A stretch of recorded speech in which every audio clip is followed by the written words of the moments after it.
நண்பர்களுக்கு வணக்கம். நான் எட்டி எப்பசோடன். அமைப்பை கலைத்தார் பன்னீர்செல்வம், அண்ணாமலை தலைமையை ஏற்றார், அடித்து சொன்ன பெங்களூர் புகழேந்தி. ஏப்பா நிறுத்து. பன்னீர்செல்வம் அவர்கள் அதிமுக தொண்டர்கள் உரிமை மீட்பு இயக்கம் நடத்தினார் இல்லையா? 88 மாவட்ட செயலாளர்களை போட்டாரா இல்லையா? பல கட்சி கட்டமைப்புகளை உருவாக்கினாரா இல்லையா? அவர் அதிமுகவை கைப்பற்ற வேண்டும், அதிமுகவோட சட்டத்திட்டங்களை மீண்டும் அதிமுகவில் கொண்டு வர வேண்டும். அதற்காக தான் நான் ராமநாதபுரத்தில் நிற்கிறேன். நான் மற்ற தொகுதியில் தொண்டர்களை எல்லாம் நிற்க வச்சு பலியிட விரும்பலை, நானே நிற்கிறேன், நன்மையோ தீமையோ அப்படின்னு சொல்லிட்டு சொன்னார்.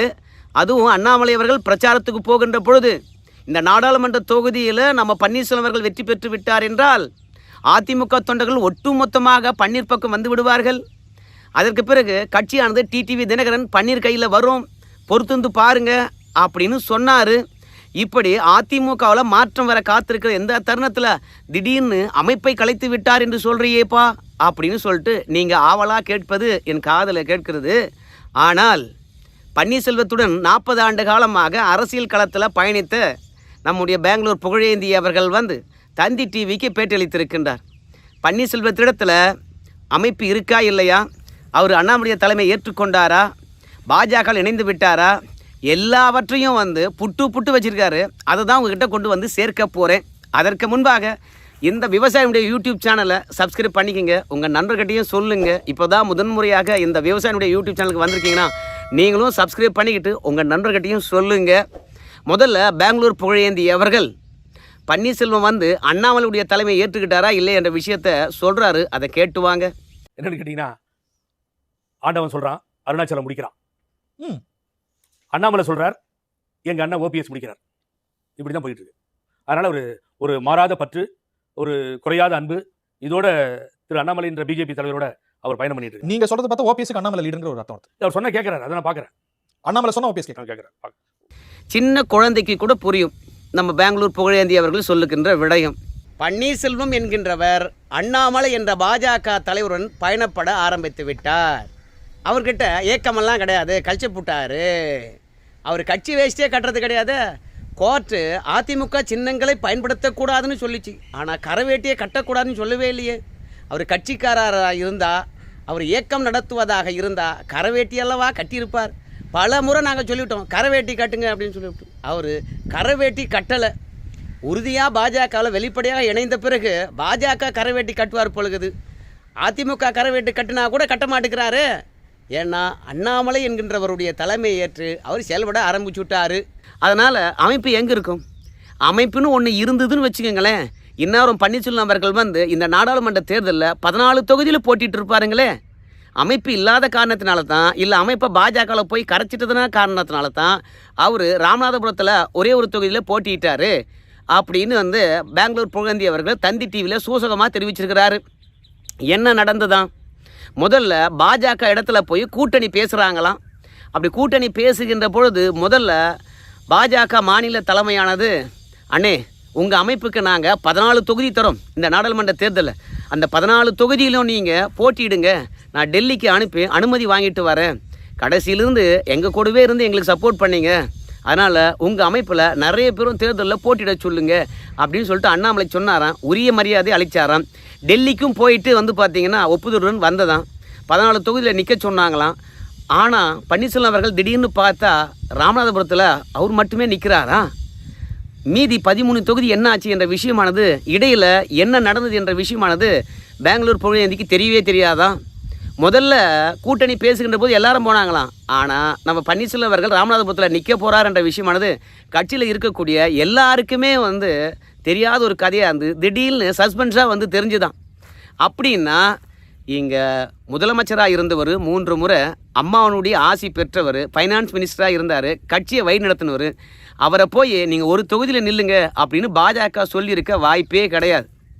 இவர் அமைப்பை கொண்டு போய் பாஜகவில் கரைத்ததன் காரணமாகத்தான் இனிமேல் உங்கள்கிட்ட யாருமே கிடையாது, நீங்கள் மட்டும் நில்லுங்க, உங்களுக்கான ஆதரவை பார்த்துடலாம் அப்படின்னு சொல்லிட்டு பாஜக சொன்னதாக ஒரு தகவல். அதனால தான் பன்னீர்செல்வம் அவர்களை பொறுத்த வரைக்கும் உங்களுக்கு இருக்கக்கூடிய தொண்டருடைய ஆதரவை நீங்கள் நின்னா தான் நிரூபிக்க முடியும் அப்படின்னு கேட்டுக்கிறதுனால பன்னீர்செல்வம் மட்டுமே நின்று இருக்கார் போல் இருக்கிறது. என்னங்க இது? எடப்பாடி பழனிசாமிக்கு எதிராக பாஜக தந்த 14 தொகுதியில் போட்டி வேட்பாளர்களை போட்டிருந்து நான் தான் அதிமுகவோட ஒருங்கிணைப்பாளர் என்று சொல்லிட்டு லெட்டர் பேடில் கையெழுத்து போட்டிருந்தார்னு வச்சிங்களேன், அங்கே ரெட்டலை யாருக்குன்ற குழப்பம் வந்திருக்கும். கட்சியை வந்து மீட்டிருக்கலாம். நீங்கள் தொண்டர்களுடைய உரிமையை மீட்க போகிறோம், அதிமுகவில் இருந்த பழைய சட்டத்திட்டங்களை கொண்டு வர போகிறோம் என்று தொடங்கின அந்த உரிமை இயக்கம் தொடர்பாக பிரச்சாரத்தில் எங்கேயாவது பேசினாரா? எதுவுமே பேசலை. ஸோ அந்த இயக்கம் வலுப்பெறுவதற்கு பன்னீர்செல்வம் அவர்களை பொறுத்த வரைக்கும் பாஜக தந்த வாய்ப்பை பயன்படுத்திக்கிட்டாரா? எதுவுமே இல்லை. மொத்தத்தில் பாஜக என்ன சொல்லிச்சோ இல்லை அண்ணாமலை என்ன சொன்னாரோ அதை மட்டுமே கேட்டு செயல்படக்கூடியவராக இருக்கிறாரு. என்னங்க, எத்தனையோ முறை நம்முடைய பன்னீர்செல்வத்தை வந்து இந்த பாஜக அவமதித்திருக்கிறது. ஆனால் அந்த அவமதிப்பெல்லாம் இவர் கண்டுக்காமல் இருக்கலாம். அதுக்காக நாங்களும் அவராக கூடயே போயிட்டு பாஜகவுடைய அவமரியாதை தாங்கி கொள்ள முடியுமா? நான் அதிமுகக்காரங்க, எங்கள் கொள்கை கோட்பாடெல்லாம் வேறங்க. ஆனால் பன்னீர்செல்வம் மாதிரி ஒரு தொகுதிக்காக எல்லாத்தையும் கைவிட்டுற ஆள் நாங்கள் கிடையாது அப்படின்னு சொல்லிட்டு பொங்கி எழுந்திருக்கிறாரு. எனக்கு கூட மர்மமாக தான் இருக்குது. முதல்ல 14 தொகுதி கொடுக்க வந்த பாஜக கடைசியில் ஒரு தொகுதியில் மட்டும் எதற்காக நிற்க வைக்கணும்? இரண்டாவது வந்து தேனியை ஏன் விட்டு கொடுத்தாரு? யார் சொல்லி விட்டு கொடுத்தாரு? ஏற்கனவே அவங்களுடைய செல்வாக்கை பொறுத்த வரைக்கும் தேனியில் தான் இருக்குது. அங்கே வந்து பார்த்திங்கன்னா ரவீந்திரன் நின்று வெற்றி பெற்றிருக்கிறாரு. அப்படி இருக்கும்போது அங்கே மக்களுக்கு நல்லது செய்யலை, மக்களை போய் பார்க்கல, 1000 குற்றச்சாட்டு எதிர்க்கட்சிங்க வைக்க தான் செய்வாங்க. அதற்காக அங்கே தினகரனுக்கு தொகுதி விட்டுட்டு வந்து ராமநாதபுரத்தில் யார் அவரை நிற்க சொன்னதுங்க? அதனால் தேனியை விடாதீங்கண்ணா, நீங்களே நில்லுங்கண்ணா அப்படின்னு சொல்லிட்டு நாங்களாம் சொன்னோம். ஆனால் திடீர்னு நம்முடைய டிடிவி தினகரனுக்கு தேனியை விட்டுட்டு வந்துட்டார் அப்படின்னு சொல்லிட்டு புகழேந்தி அவர்கள் சொல்கிறாரு. அதனால் பாஜக விட்டுருங்க அவருக்கு அப்படின்னு சொல்லியிருக்குது, அதனால் விட்டுருக்காரு. அதுக்கு தந்தி டிவியில் இருக்கக்கூடியவங்க என்ன சொல்கிறாங்க கேட்டிங்கன்னா, தேனியை யாருக்கு விட்டார்? உங்களுடைய பங்காளிக்கு தானே விட்டார், தோழமை கட்சியாக தானே இருக்குது அம்மா மக்கள் முன்னேற்ற கழகம், அவங்களுக்கு தானே விட்டாங்க, நீங்கள் ஏங்க அவ்வளோ தூரம் பொறாமப்படுறீங்க அப்படின்னு சொல்லும்போது, டிடிவி தினகரனை பொறுத்த வரைக்கும் தேனிக்கு வந்து 14 வருஷம் ஆச்சு. பிறகு இப்போ தான் வந்து வாக்கு கேட்குறாருன்னா 14 வருஷமாக எங்கே போனேன் அப்படின்னு மக்கள் கேட்பாங்களா இல்லையா? உங்களுக்கு வெற்றி எங்கே இருக்குதோ அங்கே தானே நின்று இருக்கணும். அப்போது பாஜக சொல்கிறத அண்ணாமலை சொல்கிறத கேட்டுக்கிட்டு நீங்கள் டிடிவி தினகரனுக்கு விட்டுட்டீங்க. அதனால் அண்ணாமலைய தலைமையை ஏற்றுக்கிட்டு கழகத்தை கரைச்சிட்டாரு. அதனால் இனி அம்மா மக்கள் முன்னேற்ற கழகமோ இல்லை நம்ம பன்னீர்செல்வமோ பிஜேபியோட போட்டோம். ஆனால் எடப்பாடி பழனிசாமி அரசியலிருந்து ஓட்டுவதற்கு இந்த வேகம் பத்தாது. அதிர்ந்து கூட பேசாதவர் நம்ம பன்னீர்செல்வம் அவர்கள். அடுத்தவர் விமர்சிக்க வேண்டும் என்றாலும் கூட 1000 முறை யோசிக்கக்கூடியவர். ஆனால் இன்றைக்கி இருக்கின்ற அரசியலில் அதெல்லாம் பத்தாது. அதனால தான் யாரோ ஒருத்தருடைய தலைமையை அவர் ஏற்றுக்கிட்டார். விடுங்கய்யா, அவர் தலைமையை ஏற்றுக்கொள்ளவில்லை என்றால் பிரச்சாரத்துக்கு நாங்கள்லாம் இருக்கணும் அந்த அமைப்பில் எங்கெல்லாம் கூப்பிட்டு பிரச்சாரம் பண்ணியிருப்பாரா இல்லையா? எங்கெல்லாம் ஏன் பிரச்சாரத்துக்கு கூப்பிடல? அப்போது அண்ணாமலையை கூப்பிட்டு ராமநாதபுரத்தில் மூளைக்கு 2 நாளாக பிரச்சாரம் பண்ணார். நாங்கள் 88 பேர் மாவட்ட செயலர் இருக்கிறோம். கட்சியுடைய கொள்கை பரப்பு செயலாளர் என்னை கூப்பிடவே இல்லை. அம்மா கூட கட்சிக்கு தலைமையாக இருந்தாங்க, அவங்க ஸ்ரீவில்லிபுத்தூரில் நின்றாங்க.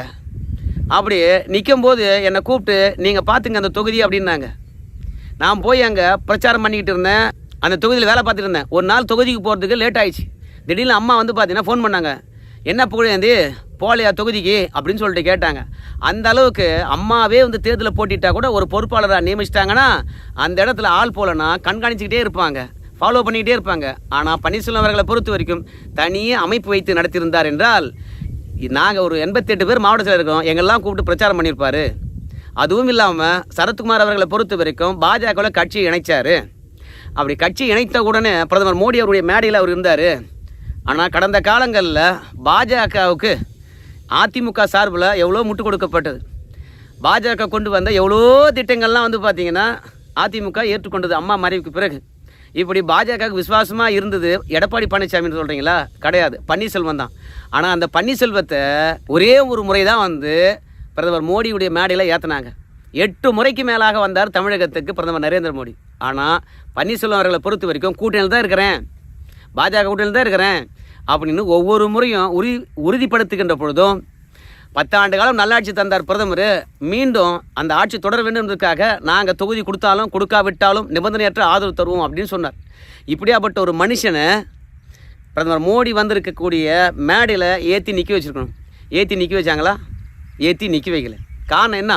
அண்ணாமலை சொல்லிட்டாரு, ஏப்பா இது மாற்றுக் கட்சிக்காரங்களுடைய மேடை, இன்னொருத்தர் வந்து கட்சியில் இணைஞ்சிருக்காரு, ஸோ அவருக்கான மேடை, நம்ம கட்சிக்காரருக்கான மேடை கிடையாது. உங்களை பிரதமருடன் எப்போ ஏற்றணுமோ அப்போ ஏற்றுறோம் போ அப்படின்னு நம்ம அண்ணாமலை சொன்னதாக நினச்சிக்கிட்டு புகழேந்தி அவர்கள் வந்து பல அவமானங்களையும் பாஜக தாங்கிட்டு அங்கே இருக்காருன்னா என்ன அர்த்தம்? அவர் பாஜக கூட போயிட்டார். ஆனால் இப்படி ஒட்டுமொத்தமாக போட்டு உடைக்கிறார் இல்லையா புகழேந்தி அவர்கள், ஏதாவது திட்டத்தை வச்சுக்கிட்டு இப்போ பன்னீர்செல்வத்தை அவமதிக்கிறாரா அப்படின்னு சொல்லிட்டு தந்தி டிவியில் இருக்கிறவங்க கேட்பாங்க. குறிப்பாக ஹரிஹரன் கேட்பார். அதுக்கு நம்ம பெங்களூர் புகழேந்தி அவர்கள் சொல்லுவார், பன்னீர்செல்வத்துக்கு எதிராக எந்த முடிவெடுக்க மாட்டோம். ஆனால் எடப்பாடி பழனிசாமி அரசியல் களத்திலிருந்து ஒழிக்க வேண்டும் என்றால் வேறு திட்டம் இருக்குது அப்படின்னு சொல்லிவிட்டு பன்னீர்செல்வம் அவர்களை பொறுத்த வரைக்கும் தேர்தல் நேரத்திலும் சரி, தேர்தல் முடிந்த பிறகும் சரி, அவர்கிட்ட அமைப்பு இருக்கா என்னன்னு தெரியல. அமைப்பு இருந்தால் எங்களை கூப்பிட்டு ஆலோசித்திருப்பார். ஆனால் அவர் யாரையுமே ஆலோசிக்கவில்லை. பிரச்சாரத்துக்கு ஜேசிடி பிரபாகர் அவர்கள் ஒரு நாள் போனாராம், ரெண்டாவது உடம்பு சரியில்லை அப்படின்னு சொல்லிட்டாராம். கூப்பா கிருஷ்ணன் அவர்கள் திருச்சிலேயே நின்றுட்டாராம். வைத்திலிங்கம் போகவே இல்லை. பெங்களூர் புகழேந்தி அவர்களை பொறுத்த வரைக்கும் 2 நாள் போனாராம், அது கூட கூப்பிடாமே போனாராம். ஸோ இப்படி அவங்களுக்கு எங்களுக்கும் எந்தவித தொடர்பும் கிடையாது. இப்போ இயக்கம் இருக்குதுன்னு நம்ம நினச்சிக்கத்தா இல்லைன்னு நினச்சிக்கத்தா நீங்கள் சொல்லுங்களேன். ரெண்டாவது வந்து அந்த இயக்கத்தில் உயிர் கொடுத்து போராடினது வந்து பெங்களூர் புகழேந்தி அவர்கள் தானா பன்னீர்செல்வத்துக்காக. அது சின்னமாக இருக்கலாம், கட்சிக்காக இருக்கலாம், சட்ட போராட்டமாக இருக்கலாம், எல்லாமே புகழேந்தி அவர்கள் தானா டெல்லியிலேருந்து போராடினாராம். ஆனால் அந்த புகழேந்தி அவர்கள் சேலத்தில் ஒரு மாநாடு போடலாம் பன்னீர்செல்வத்தை வச்சு அப்படின்னு சொல்லிட்டு முயற்சி எடுக்கின்ற போது எடப்பாடியுடைய சொந்த ஊரில் போய் ஒரு கல்யாண மண்டபத்தில் ஆலோசனை நடத்துகிறாங்களாம். அந்த ஆலோசனை நடத்துகின்ற பொழுது அதிமுகவினர் எதிர்ப்பு தெரிவிக்கிறாங்க. அப்படி எதிர்ப்பு தெரிவிக்கிறவங்கிட்ட நம்மளை புகழேந்தி அவர்கள் மாட்டிக்கிறாராம். அந்த தருணத்தில் அவங்களாம் அடிக்க வர்றாங்களாம். ஸோ எப்படியோ காவல்துறையினர் பார்த்து அவரை மடக்கி திருப்பி அனுப்புகிறாங்களாம். ஆனால் இப்படி அதிமுகவினுடைய அராஜகத்தையெல்லாம் தாண்டி தான் பிழைத்து வந்திருக்கிறேன். ஆனால் பன்னீர்செல்வம் அவர்களை பொறுத்த வரைக்கும் ஒரு கண்டனம் தெரிவிக்கலைங்க. ஏன் அதிமுககாரங்களே என்ன நினச்சிட்டு இருக்கீங்க? அவன் யார்? அதிமுகவில் ஆதி காலத்துலேருந்து இருந்துவேன், எப்படி நீங்கள் கை வைக்கலாம் அப்படின்னு ஒரு கண்டனத்தை கூட தெரிவிக்கலைங்க. அவருக்காக நான் எவ்வளோ போராடி இருக்கிறேன். கடைசியில் அன்றையிலேருந்து இன்றைய வரைக்கும் அண்ணான்னு தான் சொல்கிறேன். எடப்பாடி பழனிசாமியாவது வந்து பார்த்தீங்கன்னா கண்ணாபண்ணம் திட்டிகிட்டு இருக்கிறேன். ஆனால் அப்படி இருந்தும் எனக்காக ஆதரவாக களத்தில் நிற்கலைங்க. எனக்காக மட்டும் இல்லைங்க, யாருக்காகவும் ஆதரவாக பன்னீர்செல்வம் களத்தில் நிற்கவே இல்லைங்க அப்படின்னு சொல்லிட்டு புகழேந்தி அவர்கள் போட்டு உடைக்கிறாரு. இதெல்லாம் பார்த்த பிறகு அமைப்பு இருக்குதுன்னு நீங்கள் நினைக்கிறீங்க. அதனால தான் நம்ம தலைப்பிலேயே சொன்னோம், அமைப்பை கரைத்து விட்ட பன்னீர்செல்வம் அண்ணாமுடைய தலைமையை ஏற்றார். ஸோ எனக்கு தெரிஞ்சு தலைமை ஏற்கின்ற தகுதி பன்னீர்செல்வத்துக்கு கிடையாது. ஒரு கட்சியை வழிநடத்துவதற்கான ஐடியாவும் அவர்கிட்ட கிடையாது. அதனால் பன்னீர்செல்வம் அவர்களை நம்பி நீங்கள் கூட போனீங்கன்னா நீங்கள் தான் இப்படி தான் கடைசி வரைக்கும் புலம்பிக்கிட்டு இருக்கணும். நாடாளுமன்ற தேர்தல் நடந்து முடிந்த பிறகு மத்திய அமைச்சராக ஆகுவார். அது அண்ணாமலையும் சரி நம்ம மோடி அவர்களும் உறுதியளித்திருக்கிறாங்க. அதனால் இனி பாஜகவில் நிரந்தரமாக இருப்பார் என்று இருக்கின்ற இயக்கம் இருக்கா இல்லையா என்று கூப்பிட்டு கூட தேர்தலுக்கு பிறகு ஒரு ஆலோசனை நடத்தாதவர் பல பேர் இப்போ வந்து அதிமுகவுக்கும் திமுகவுக்கும் போயாச்சு. இதே புகழேந்தி அவர்கள் கூட ஜூன் 4க்கு பிறகு பன்னீர்செல்வம் அவர்கள் வெற்றி பெறவில்லை என்றால் திமுகவுக்கு தான் போவார். திமுகவுக்கு போனால் தான் எடப்பாடி பழனிசாமி ஒழிக்க முடியும், பன்னீர்செல்வத்தை கண்டுகொள்ளாமல் விட்டுற முடியும். அந்த திட்டத்தில் தான் நம்ம புகழேந்தி அவர்கள் இருக்கிறார். அதனால தான் பன்னீர்செல்வத்துக்கிட்ட பேச வேண்டியது, பன்னீர்செல்வத்துடைய அமைப்பில் பேச வேண்டிய விஷயங்கள் அத்தனையும் பொது வழியில் போட்டு உடைச்சிருக்கிறாரு பெங்களூர் புகழேந்தி அவர்கள். ஸோ பாதையை தேர்ந்தெடுத்து விட்டார் நம்ம பெங்களூர் புகழேந்தி அவர்கள். அதே மாதிரி பன்னீர்செல்வம் தன்னுடைய பாதையை தேர்ந்தெடுத்து விட்டாங்க. ஆனால் கூட இருக்கிறவங்க தான் இப்போ யோசித்து அதிமுக பக்கம் போனோமா இல்லை திமுக பக்கம் போனோமா இல்லை பன்னீர்செல்வத்துடன் பாஜக பக்கம் போனோமா என்று முடிவெடுக்க வேண்டும். மொத்தத்தில் நாம் சொல்ல வந்த விஷயம் என்னன்னு கேட்டிங்கன்னா, இத்தனை நாளும் பன்னீர்செல்வம் அவர்கள் தனியாக அமைப்பு வச்சு நடத்திட்டு இருக்காரு அப்படின்னு நினச்சவங்களுக்கு இனி தனி அமைப்பு கிடையாது. அதில் இருந்தவங்களே புலம்பி தீக்குறாங்க. ரெண்டாவது, அண்ணாமலையை தலைமை ஏற்றுக்கொண்டு அண்ணாமலை சொல்கிறது தான் கேட்குறாரு என்பதை பெங்களூர் புகழேந்தி அவர்களே சொல்லிவிட்டார். அதனால் இனி பாஜக விஷயம் பேசுகின்ற போது பன்னீர்செல்வம் பாஜகவில் என்ன பண்ணுறாரு என்று சேர்த்தே பேசுவோம். என்னங்க சொல்கிறது? நன்றி நண்பர்களே, ஃபோன் வேறு வருது.